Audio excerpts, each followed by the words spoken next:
हाय, मेरा नाम सौरभ कुमार है और मोबाइल नंबर 9315309325 है। अभी मैं अपने घर नोएडा एक्सटेंशन आया हुआ हूँ, जिसको ग्रेटर नोएडा वेस्ट भी कहते हैं। ग्रेटर नोएडा वेस्ट में मेरा अपना घर है। तो मैं दूसरी बार जब मेरी पत्नी मुझे जेल भेजी, वहाँ से एक लंबे टाइम तक रहने के जेल में रहने के बाद जब मैं बाहर आया तो मेरा माइंड बहुत अपसेट था और फाइनली मैं रिलैक्स में रहना चाहता था। और कुछ काम भी थे जो मैं आगे बताऊंगा। तो क्योंकि मेरे माइंड में बहुत सारे कन्फ्यूज़न थे, तो उन कन्फ्यूज़न को फाइनली अपने माइंड से हटाते हुए और मैं कुछ डिसाइड किया और इसलिए मैं नोएडा आया। एक तो पहले नोएडा आने का मेरा रीज़न, अपने घर पे आने का रीज़न यही था कि मेरी पत्नी जो मेरे बेटे के स्ट्रगल के कारण मुझे दूसरी बार जेल भेजी, तो उसके बाद जेल से निकलने के बाद ही मेरे माइंड में बहुत उथल पुथल चल रही थी, बहुत चीज़ें उथल पुथल चल रही थी और मैं बहुत अपसेट भी था और दिमाग भी मेरा बहुत ख़राब था। तो मुझे शांति से पीस में रहना था। और शांति और पीस तो हर किसी को अपने घर पे ही मिलता है। तो ग्रेटर नोएडा वेस्ट, जिसको नोएडा एक्सटेंशन कहते हैं, यहाँ मेरा अपना घर है। तो मैं यहीं आया था और माइंड में कुछ लेकर भी आया था कि नोएडा जाकर मुझे कुछ फाइल करना है कोर्ट में। तो उसके बारे में भी मैं बताऊंगा। एक्चुअली अभी मेरी पत्नी को मुझसे अलग हुए करीबन 2 साल से ज़्यादा, लगभग 2.25 साल हो चुके हैं। और 2.25 साल से सिर्फ बच्चे को लेके स्ट्रगल चल रहा है, स्ट्रगल चल रहा है, स्ट्रगल चल रहा है, स्ट्रगल चल रहा है। क्योंकि मैं हमेशा 2.25 साल से पूरी कोशिश करता रहा कि अपने बेटे त्रिशान कुमार, जिसकी उम्र 4.5 साल है, उससे टच में रहूं, मिलते रहूं, फ़ोन में बातें करता रहूं। लेकिन और इसी रीज़न से मैं अब नोएडा से रांची शिफ्ट हुआ था।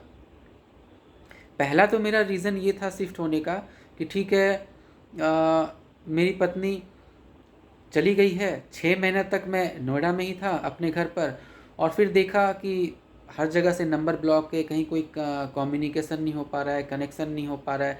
तो ठीक है, मैं रांची में शिफ्ट हो जाता हूँ, रेंट पे रहता हूँ, कुछ टाइम रहूँगा और फिर अपनी पत्नी को समझाऊँगा, बुझाऊँगा, उसको वापस लेके आऊँगा उसके साथ, और अपने बेटे के साथ फिर से वापस जैसे रह रहा था वैसे रहूँगा। मतलब ये सोच के मैं रांची गया था। और जब रांची गया था उस समय कोई केस चल भी नहीं रहे थे। लेकिन मुझे नहीं पता था कि रांची जाने के बाद जो मैं सोच के जा रहा हूँ वो बहुत उसकी विपरीत चीज़ें हो जाएगी और मेरी लाइफ उथल पुथल हो जाएगी। ये मैं कभी सोच के नहीं गया था। रांची गया। रांची में जाने के बाद अब बहुत टाइम तक मैं अपनी पत्नी को से मिलने का कोशिश किया, उसके घर जाने का कोशिश किया, फिर उसको समझाने का कोशिश किया, फ़ोन के थ्रू कांटेक्ट करने का कोशिश किया, पर कहीं से कोई रिस्पांस मिला नहीं। फ़ोन के थ्रू, ईमेल के थ्रू, सोशल प्लेटफॉर्म के थ्रू, पर कहीं से कोई रिस्पांस मिला नहीं। ऊपर से हर जगह से मुझे ब्लॉक कर दिया गया और आज के डेट में कोई कम्युनिकेशन नहीं है। और सिर्फ बच्चे से टच में रहने के कारण जब मुझे धीरे धीरे समझ में आने लग गया कि रांची में रह के जिस पर्पज़ से मैं आया था कि मैं अपनी पत्नी को वापस लेके आऊँगा, अपने बच्चे को वापस लेके आऊँगा, तो वो तो हुआ नहीं। और बदले में मुझे ये मिला कि मेरे ऊपर 1 बाई 1 एक के बाद एक के बाद एक के बाद करते करते मेरे ऊपर बहुत सारे केस और बहुत सारे FIR मेरी पत्नी कर दी। मेंटेनेंस का केस की, फिर दहेज का केस की। उसके बाद फिर मैं अपने बच्चे से मिलने के लिए पहले गया, तो उसके बाद फिर मेरे ऊपर एक FIR की, और फिर उस FIR में वो जेल मुझे भेजी। फिर मैं बच्चे से मिलने के लिए बार बार फिर से कोशिश किया, अपने बेटे से मिलने के लिए, फिर मेरे ऊपर गलत FIR की और फिर से मुझे जेल भेजी। मतलब चीज़ें इतनी ख़राब हो गई कि जो मैं कभी एक्सपेक्ट ही नहीं किया था। और सिर्फ बच्चे से मिलने के कारण कोई लेडी इतना कुछ कर सकती है, ये मैं कभी ज़िंदगी में एक्सपेक्ट नहीं किया था। कि मैं एक बाप जो बार बार अपने बच्चे को लेकर परेशान चल रहा है, 2.25 साल हो चुके हैं, बच्चे को लेकर परेशान चल रहा है, इतनी सारी मतलब इतने सारे इंसिडेंट हो गए हैं, और बार बार मैं अपने बेटे से मिलने की कोशिश कर रहा हूँ। दिख रहा है उस लेडी को कि मैं परेशान रहता हूँ, अपने बच्चे से मिलने के लिए बार बार उसके घर पे आता हूँ, क्योंकि धीरे धीरे तो मुझे चीज़ें समझ में आ गई कि जो मेरी पत्नी मेघा कंदवे है वो अपना माइंड सेट करके एकदम गई है यहाँ से। और जो भी उसकी ऑनलाइन चैटिंग वगैरह पकड़ाई थी, क्योंकि जब वहाँ वो मेरे से अलग हुई थी तो उसके 15 दिन पहले उसके मोबाइल से टिंडर डेटिंग ऐप के थ्रू वो एक ही बार में मल्टीपल लड़कों के साथ इन्वॉल्व थी और उसकी चैटिंग पकड़ा गई थी। तो यही रीज़न था कि वो मुझे छोड़कर चली गई, क्योंकि जिस दिन छोड़कर गई थी उसके लगभग 15 दिन पहले उसके मोबाइल से टिंडर डेटिंग ऐप में मल्टीपल लड़कों के साथ वो इन्वॉल्व थी। मतलब उसके करीबन टिंडर डेटिंग ऐप से मल्टीपल लड़कों की चैटिंग मुझे मिली थी, जिसमें से 2 लड़कों की चैटिंग तो 1 साल से चल रही थी और लगातार उसके टच में थी, और लगातार नंबर वगैरह भी शेयर हुए थे, और भी बहुत सारी बातें हुई थी। मतलब मल्टीपल लड़कों में से 2 लड़कों के साथ वो लगातार 1 साल से टच में थी। तो ये रीज़न था कि ये चीज़ें पता चल गई थी, और उसके बाद वो मुझे छोड़कर अपना सारा सामान वामान लेकर, बच्चे को लेकर वो मायके चली गई थी। तो उसके बाद भी मुझे एक उम्मीद थी कि चलो ठीक है, मैं समझाता हूँ, उसको वापस लाने की कोशिश करता हूँ, लेकिन ऐसा जो सोच के मैं रांची गया था कि मैं ऐसा समझाऊंगा, उसको वापस लेके आऊँगा, पर ऐसा कुछ हुआ नहीं, क्योंकि वो माइंड सेट करके गई थी और वो अपने में क्लियर थी कि उसको अब मेरे साथ रहना नहीं है। लेकिन मैं बेवकूफ़, मैं अपना घर छोड़कर रांची शिफ्ट हो गया, वहाँ कोशिश किया उसको वापस लाने का, ऐसा कुछ कोशिश कामयाब मेरी हुई नहीं। फिर धीरे धीरे जब मुझे समझ में आ गई कि बार बार जब मैं उसके घर जा रहा हूँ तो एक बार वो फिर गलत FIR करके, एक तो 498 दहेज का वो पहले से मुझे मेरे ऊपर केस करके रखी थी। बाद में फिर जब मैं बच्चे से मिलने की कोशिश किया, सिर्फ बच्चे से मिलने के कारण ही वो केस की थी कि मैं बच्चे से मिलना छोड़ दूंगा। उसके बाद भी मैं बच्चे से मिलने की कोशिश करता रहा। फिर दूसरी बार वो FIR की, फिर से मुझे वो जेल भेजी। उसके बाद उस तब तक बच्चे से रिलेटेड कोई कोर्ट से विजिटेशन का ऑर्डर भी पास नहीं हुआ था। तो पहली बार तो विजिटेशन के ऑर्डर से पहले मुझे गलत FIR करके वो जेल भेज दी। फिर दूसरी बार जब पहली बार जब मैं जेल से निकला, तो निकलने के बाद फिर कोर्ट में एप्लीकेशन मूव किया, क्योंकि कोर्ट में एप्लीकेशन लगी हुई थी, लेकिन कोर्ट से कुछ ऑर्डर विजिटेशन का पास हुआ नहीं था, और उसी बीच में वो मुझे जेल भेज दी। ठीक है, और फिर जेल से निकलने के बाद उस विजिटेशन ऑर्डर का, एक्चुअली विजिटेशन ऑर्डर नहीं, मैंने बच्चे का टेम्प्रेरी कस्टडी का केस प्रॉपर फाइल किया था कि मुझे बच्चे का टेम्प्रेरी कस्टडी मिलना चाहिए। मतलब टेम्प्रेरी कस्टडी जिसमें मैं अर्जी ये किया था कि मैं अपने बेटे से हर दिन वीडियो कॉल के थ्रू बात कर पाऊँ, और वीक में 7 डेज़ हैं तो उसमें से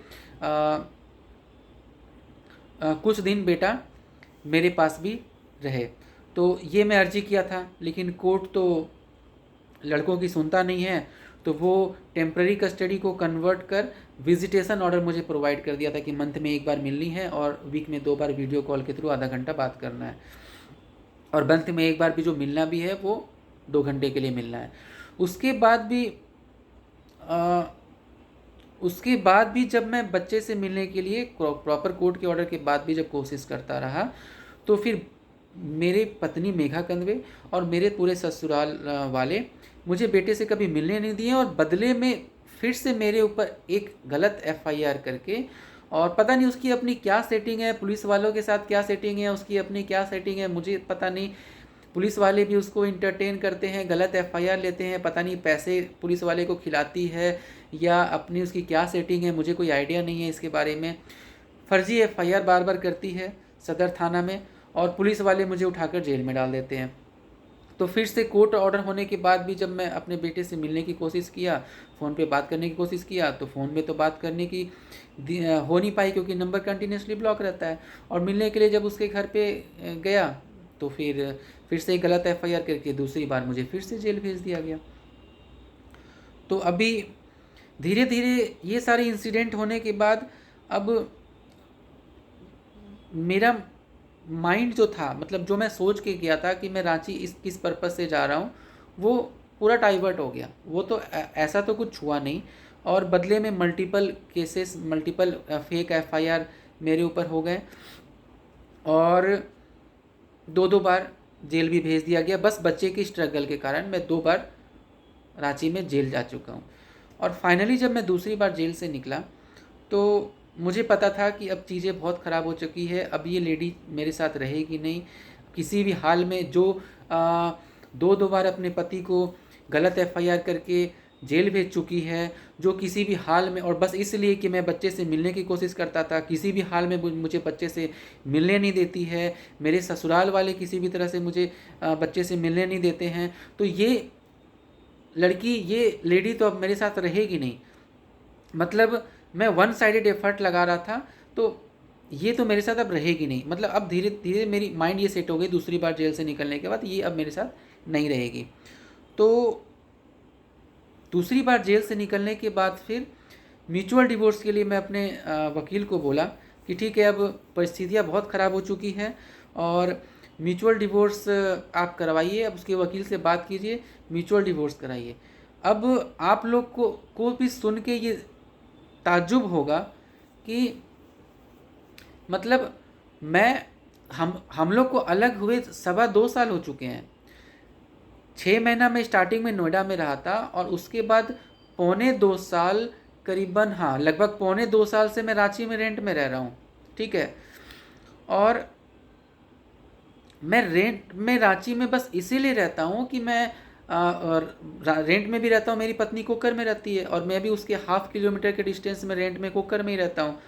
तो रेंट में मैं बस इसीलिए रहता हूँ कि ठीक है, अब मेरी पत्नी, पहले तो सोच के कुछ और गया था कि वो वापस आएगी, लेकिन वो तो अब आएगी नहीं। तो मैं रेंट में रांची में बस इसीलिए रह रहा हूँ इतने टाइम से, 2.25 साल से, कि मैं बच्चे के आसपास रहूँगा और किसी तरह से उसको कांटेक्ट कर पाऊँगा, उसके टच में रहूँगा, उससे बातचीत कर पाऊँगा। तो मैं बस इस इंटेंशन से मैं रांची में आज की डेट में रहता हूँ। तो और मैं परमानेंटली भी रांची में रहने के लिए तैयार हूँ, बस है कि मुझे बच्चे से रिलेटेड कोई परमानेंट सॉल्यूशन चाहिए। लेकिन अभी क्या बोलूँ मैं, जब मेरी पत्नी किसी भी हाल में मुझे बच्चे से मिलाना ही नहीं चाहती है, फ़ोन पे बात कराना ही नहीं चाहती है, और मिलने के बदले बार बार मुझे जेल भेज देती है, तो अभी परिस्थितियाँ ऐसी हो चुकी है कि मैं अपने वकील से बोला कि मुझे उसके वकील से बात करके किसी तरह से म्यूचुअल डिवोर्स कर लीजिए, क्योंकि अब साथ रहने जैसा कुछ रहा नहीं है। परिस्थितियाँ, चीज़ें बहुत ख़राब हो चुकी हैं। आप सुनकर ताज्जुब होंगे, म्यूचुअल डिवोर्स की जब बात उठी तो मेरी पत्नी का सबसे पहले कंडीशन ये था कि मैं अपनी जो भी एलिमनी है, जो भी मेंटेनेंस है, वो छोड़ने के लिए तैयार हूँ। पर फिर से मैं रिपीट कर रहा हूँ, वो क्या बोली मुझे कि मैं अपनी जो भी एलिमनी है, वो मेंटेनेंस है, वो सब मैं छोड़ने के लिए, मतलब एक ऐसे छोड़ने के लिए तैयार हूँ। मतलब ऐसी लड़की जो खुद मुझे छोड़ कर गई है, और किस रीज़न से छोड़ कर गई है कि किसी और के साथ इन्वॉल्व है, बस इस रीज़न से मुझे छोड़ कर गई है, और वो मुझे बोल रही है कि वो अपनी अपनी जो भी मेंटेनेंस है या एलिमनी है वो छोड़ने के लिए तैयार है। पर मुझे ऑन पेपर ये लिखना होगा, लिख के देना होगा, ऑन पेपर ऐसा क्लाउज बनेगा कि मैं बच्चा का कभी क्लेम नहीं करूँगा और बच्चे से कभी मिलने का कोशिश नहीं करूँगा जब तक कि वो बालिग नहीं हो जाता है। बालिग नहीं हो जाता मतलब लड़कों का इंडिया में जो बालिग होने का उम्र है 21 साल है। ठीक है, 21 साल है लड़कों का बालिग होने का उम्र, और अभी मेरे बेटे की उम्र है 4.5 साल। त्रिशांत कुमार नाम है उसका, और उसकी उम्र है 4.5 साल। और वो ऑन पेपर म्यूचुअल डिवोर्स मुझे इस बेसिस पर दे रही है कि मैं पेपर पर लिखूँगा कि मुझे बच्चे से मिलना नहीं है, मैं कभी बच्चे से मिलने की कोशिश नहीं करूँगा, ना ही कभी फ़ोन के थ्रू कांटेक्ट करने की कोशिश करूँगा बच्चे को, और और लीगली भी मैं कोई क्लेम नहीं करूँगा बच्चे से रिलेटेड, और जब तक कि वो बालिग नहीं होता है। मतलब एक तरह से समझिए कि 21 साल मतलब बच्चा तो बच्चा रहा ही नहीं, वो तो जवान हो गया। और और और मुझे एक तरह से समझिए कि परमानेंटली बच्चे को छोड़ना पड़ता, ठीक है। और लीगली मैं लिख देता कि मुझे बच्चे से कोई लेना देना नहीं है, और मैं उससे कभी मिलने की कोशिश नहीं करूँगा, कभी कोई क्लेम नहीं करूँगा, कभी फ़ोन पे कांटेक्ट करने की कोशिश नहीं करूँगा। मतलब ओजोल फोजोल चीज़ें। आप एक सुनने में ही अजीब लगता है कि कोई लेडी ऐसा कैसे सोच सकती है। मैं अपने बच्चे का बाप हूँ और सिर्फ 2.25 साल से बच्चे को लेकर इतना ज़्यादा स्ट्रगल कर रहा हूँ। इतनी सारे इंसिडेंट हुए हैं और मैं सिर्फ अपने बच्चे की स्ट्रगल के कारण दो बार जेल गया हूँ। एक बार 25 दिन और दूसरी बार 80 दिन, लगभग 2.5-3 महीना मैं जेल में रह के आया हूँ सिर्फ बच्चे के स्ट्रगल के कारण। जो इंसान 2.25 साल से बच्चे को लेकर स्ट्रगल कर रहा है वो, और आगे भी करता रहेगा, अभी भी कर रहा है और आगे भी करता रहेगा बच्चे को लेकर स्ट्रगल, जब तक कि सॉल्यूशन नहीं निकलता है। उसको ये ऑप्शन दिया जा रहा है मेरी पत्नी मेघा कंदवे और उसके वकील की तरफ से कि हम लोग का म्यूचुअल डिवोर्स इस बेसिस पर होगा कि मैं बच्चे का क्लेम छोड़ दूंगा, कभी कोई लीगली क्लेम नहीं करूंगा, ना ही उसको कांटेक्ट मतलब लीगली तो क्लेम नहीं करूंगा, अनऑफिशियली भी मैं उसको कभी कांटेक्ट करने की कोशिश नहीं करूंगा, और ना ही उससे मिलने की कोशिश करूंगा।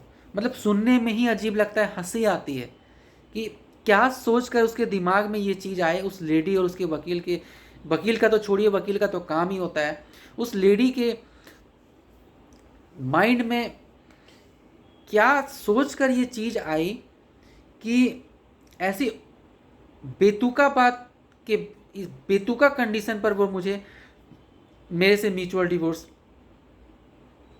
लेना चाह रही है, म्यूचुअल डिवोर्स करना चाह रही है। मैं इस चीज़ को ऑन द स्पॉट डिनाई किया कि मुझे नहीं चाहिए म्यूचुअल डिवोर्स। खुद सोचना चाहिए कि जो इंसान 2.25 साल से अपने बच्चे को लेकर स्ट्रगल कर रहा है, उससे एक एक बार मिलने के लिए स्ट्रगल कर रहा है, उससे एक एक बार बात करने के लिए स्ट्रगल कर रहा है, क्या वो सिर्फ बच्चे को जरिया बनाकर, बच्चे को सरेंडर करके, बच्चे को छोड़कर, क्लेम छोड़कर वो डिवोर्स ले लेगा क्या? मतलब पॉसिबल है क्या ऐसा मेरे लिए? मतलब सुन के ही अजीब लगता है कि मैं ऐसे सोच भी कैसे सकता हूँ। मैंने मना कर दिया कि मुझे म्यूचुअल डिवोर्स नहीं चाहिए, ऐसा कंडीशन मेरे लिए एक्सेप्टेबल नहीं है। अगर कोई अच्छा कंडीशन बच्चे से मिलने का, विजिटेशन का कोई अच्छा कंडीशन उस पर होता है, या फ़ोन पे बात करने का, उसमें साथ में फ़ोन में बात करने का कोई अच्छा कंडीशन होता है, तो म्यूचुअल डिवोर्स हो सकता है। अदरवाइज़ ये बेतुका कंडीशन पे तो मैं म्यूचुअल डिवोर्स नहीं लेना है मुझे। उसके बाद तुरंत मैं जेल से निकला था। जेल से निकलने के 2-3 दिन के बाद ही कोर्ट में डेट थी। उसी समय ये सारी बातें हुई, म्यूचुअल डिवोर्स की बातें हुई, और जेल से निकले ज़्यादा दिन भी नहीं हुए, मुश्किल से 2-3 दिन हुए थे। दिमाग मेरा ऐसे ही ख़राब था, बहुत ही माइंड अपसेट था, और मुझे पीस चाहिए था कुछ टाइम के लिए। और रांची में मुझे कभी पीस मिलता नहीं है। पीस तो मुझे नोएडा भी आके नहीं मिलता है। नोएडा में जहाँ कि मेरा अपना घर है, यहाँ नोएडा एक्सटेंशन में भी आके मुझे कभी पीस नहीं मिलता है, क्योंकि यहाँ भी मैं बच्चे को लेकर हमेशा सोचता रहता हूँ, परेशान होता रहता हूँ। अभी काफ़ी टाइम से, करीबन हो गया जेल से निकलने के बाद से लेके अभी तक काफ़ी टाइम हो चुके हैं। कुछ दिन के बाद ही मैं अपने घर नोएडा एक्सटेंशन आया था, और कुछ टाइम से मैं नोएडा में ही हूँ। पर फाइनली मैं एक तो मेंटली पीस के लिए नोएडा आया अपने घर, और दूसरा जब म्यूचुअल डिवोर्स के लेके बात नहीं बनी, तो मेरे माइंड में बहुत उथल पुथल भी चीज़ें चल रही थी कि अब वो परिस्थिति रही नहीं कि वो मेरे साथ रहेगी या मैं उसके साथ रहूँगा। अगर मैं चाहूँ तो भी ये जो लेडी है ये मेरे साथ रहेगी नहीं। और मैं बहुत कोशिश कर लिया हूँ, और मेरी सारी कोशिश गड्ढे में गई है, और उसके बदले में मुझे बस मिला इतना कि मुझे वो लेडीज़ जेल भेज रही है। जेल भेजने के बाद भी बाहर कंटिन्यूसली बेल ना हो, रिजेक्ट हो, मैं जेल पे ही सड़ता रहूं, इसके लिए पूरी कोशिश कर रही है। और फिर तो परिस्थितियाँ बहुत अलग हो चुकी है। और फाइनली म्यूचुअल डिवोर्स मुझे इस बेसिस पर दे रही है कि मैं बच्चे का क्लेम ना करूं, उससे मिलने की कोशिश ना करूं, फ़ोन पे बात करने का कोशिश ना करूं, मतलब ऑफिशियली भी कोई क्लेम ना करूं, अनऑफिशियली भी कभी कोई टच बनाकर ना रखूं। तो मुझे लगा कि नहीं, अब जब ये सारी चीज़ें चल रही है तो मुझे अब डिवोर्स फाइल कर देना चाहिए। माइंड में बहुत उथल पुथल चल रही थी, बहुत सारी चीज़ें चल रही थी, लेकिन फाइनली मुझे अब लगा और ये भी देख लिया कि म्यूचुअल डिवोर्स में बात बननी भी नहीं है और परिस्थितियाँ भी बहुत अलग हो चुकी है, साथ रहने जैसा भी कुछ रहा नहीं है, और इतने सारे दुनिया भर के केसेस तो चल ही रहे हैं, तो अब डिवोर्स केस भी चलना चाहिए। तो फाइनली माइंड सेट करके मैं वापस नोएडा एक्सटेंशन अपने घर में आया। नोएडा एक्सटेंशन में कुछ दिन से मैं हूँ, यहाँ रहा, और फाइनली बहुत उथल पुथल चलने के बाद माइंड सेट करके यहीं नोएडा से ही नोएडा एक्सटेंशन गौतम बुद्ध नगर डिस्ट्रिक्ट में पड़ता है, और गौतम बुद्ध नगर डिस्ट्रिक्ट का जो कोर्ट है इस सूरजपुर में है। Surajpur district and session court जो गौतम बुद्ध नगर डिस्ट्रिक्ट के को पूरा कवर करता है। तो फाइनली मैंने माइंड सेट करके Surajpur district and session court में नोएडा में ही अपना डिवोर्स केस फाइल कर दिया। अब मुझे नहीं पता, क्योंकि यहाँ मेरा होम टाउन है, मेरे सारे केसेस रांची में चल रहे हैं, तो और रांची से मैं डिवोर्स केस फाइल करना नहीं चाहता था। मैं अपने होम टाउन से ही करना चाहता था, अपने घर से करना चाहता था। तो ऐसे तो मेरा होम टाउन बोकारो डिस्ट्रिक्ट पड़ता है, पर जहाँ पापा मम्मी रहते हैं, पर होम टाउन नहीं बोलूँगा मैं, ये मेरा अपना घर है। तो मैं फाइनली होम टाउन से तो नहीं, अपने घर से, जहाँ मेरा अपना घर है नोएडा एक्सटेंशन में, मैं इस लोकेशन से डिवोर्स केस फाइल करना चाहता था। तो फाइनली मैं यहाँ से डिवोर्स केस फाइल कर दिया हूँ।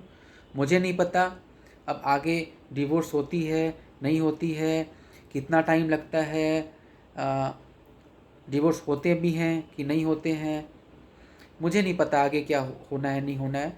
लेकिन अब परिस्थितियाँ ऐसी हो गई और ऐसी चल रही हैं, और साथ में म्यूचुअल डिवोर्स के का हमारा कुछ बात भी नहीं बना, और म्यूचुअल डिवोर्स में जो कंडीशन थे वो मुझे एक्सेप्टेबल थे नहीं बच्चे को लेकर। तो फाइनली मैंने डिवोर्स केस फाइल कर दिया है।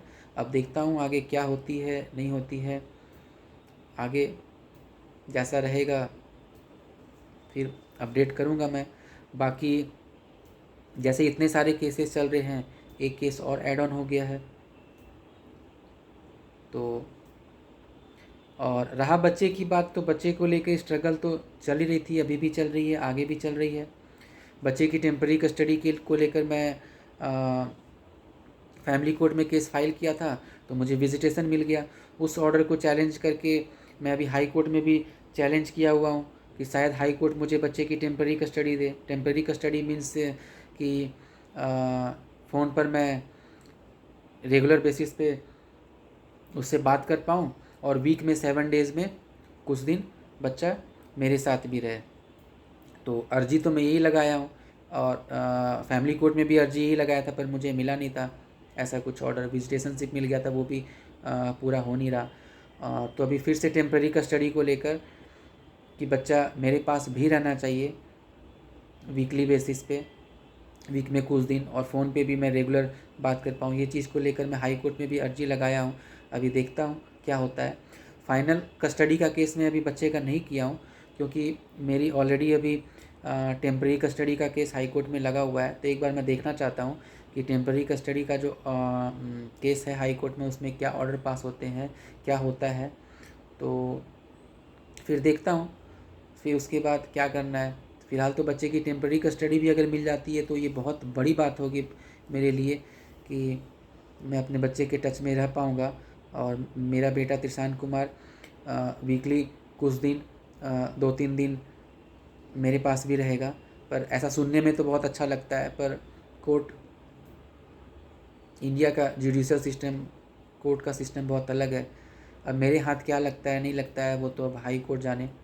बाकी एक बार देख लेता हूँ टेम्पररी कस्टडी को लेके क्या ऑर्डर पास होते हैं, तो फिर आगे मैं डिसाइड करूँगा कि उस ऑर्डर का क्या करना है, या उस ऑर्डर को लेकर अगर कुछ मेरे फेवर में होता है तो अच्छी बात है, अगर मेरे फेवर में नहीं होता है तो फिर मैं उस ऑर्डर को लेकर सुप्रीम कोर्ट भी जाऊँगा उसी टेम्पररी कस्टडी वाले ऑर्डर को लेकर, और फिर भी बात नहीं बनती है तो फिर कस्टडी का केस बाद में करूँगा।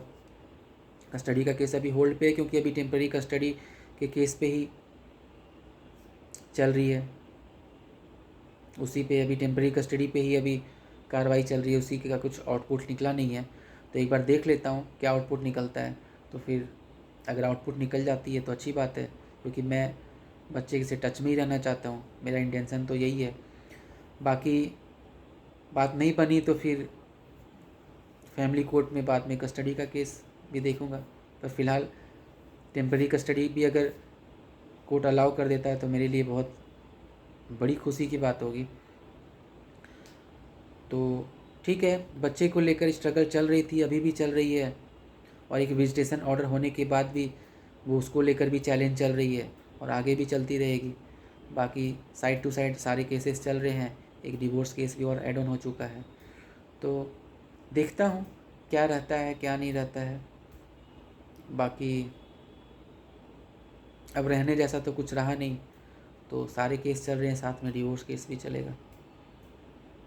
ठीक है, अभी अभी तो मैं नोएडा में ही हूँ, पर 1-2 दिन में फिर मैं वापस रांची जा रहा हूँ, क्योंकि मैं यहाँ तो अभी घर पर टेम्पररी आया था कुछ दिन के लिए, केस वगैरह फाइल किया और कुछ दिन शांति से रहा। शांति से तो नहीं बोलूँगा, क्योंकि हर दिन बच्चे की याद आती है, हर दिन मैं उसको मिस करता हूँ। अपने मोबाइल पर बहुत सारे पुराने फ़ोटोज़ वगैरह, वीडियोज़ वगैरह देखकर, जब वो साथ रहता था उस समय की भी फ़ोटोज़, और स्ट्रगल के टाइम में भी बहुत सारे फ़ोटोज़ मैं क्लिक किया हूँ, वीडियोज़ लिया हूँ, वो सारे मैं देखता हूँ, उसको बहुत मिस करता हूँ, बहुत याद करता हूँ मैं अपने बेटे को, तिरसान कुमार को।